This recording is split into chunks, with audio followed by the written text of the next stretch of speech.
This week, I was going to watch Spider-Man Homecoming until time decided to turn against me and I got really busy. So now I don't know exactly when I'll watch that movie. It might be next week or even later than that.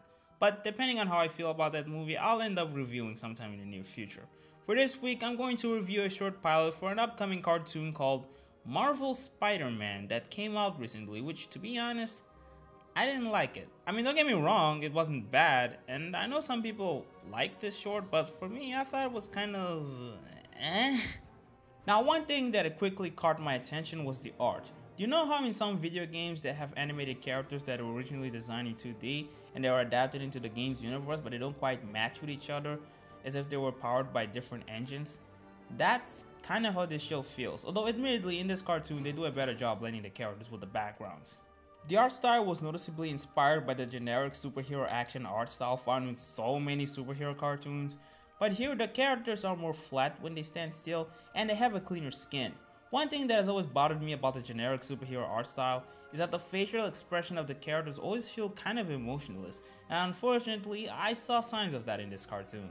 I mean, it wasn't bad as I thought it would be, but the signs were there. One thing that hurts this short even more is that there are no fight scenes which would at least compensate the lifeless expressions. In fact, that's the entire point, to save labor time for the action scenes. The story itself was pretty basic for a Spider-Man origin story with nothing really new to offer. You're not really missing much if you're already familiar with Spider-Man. However, they did a good job establishing various characters without turning this into a jungle of exposition. They also had the decency to give a reasonable explanation for why one of the spiders got away, and it was due to an unforeseen accident.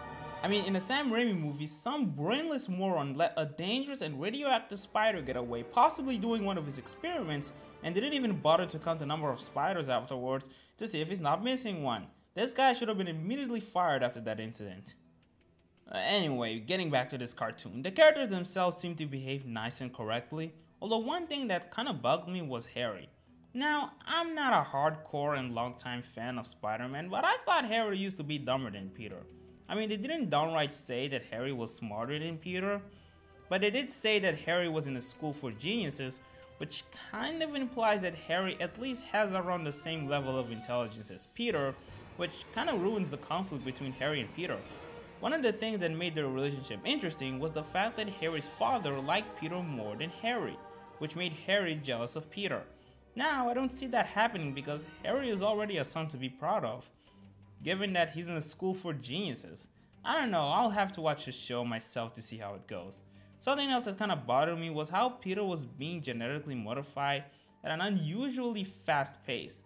Like he was capable of smashing a locked door seconds after he was bitten. I mean, I know this was a short and they had to find a way to tease his powers to create some hype and suspense, but it was kind of inconsistent. It should have taken at least a few hours for the transformation to be complete, and during that time, Peter should have been sleeping or something. The humor wasn't very good. There were a lot of easy and kind of pandering jokes, not very clever in my opinion. I mean, to be fair, we only saw Peter before he gained his powers, and maybe this is just me, but I've always found Peter's alter ego to be funnier than him in his normal life. Though still, there were a few obvious attempts at humor and it just didn't work for me. Overall, I thought this short was alright. This definitely could have been worse, but if this is what's supposed to get me hyped for this show, then I'm afraid the short failed at doing its job. But hey, that's just me. I hope you guys enjoyed this video. Bye for now.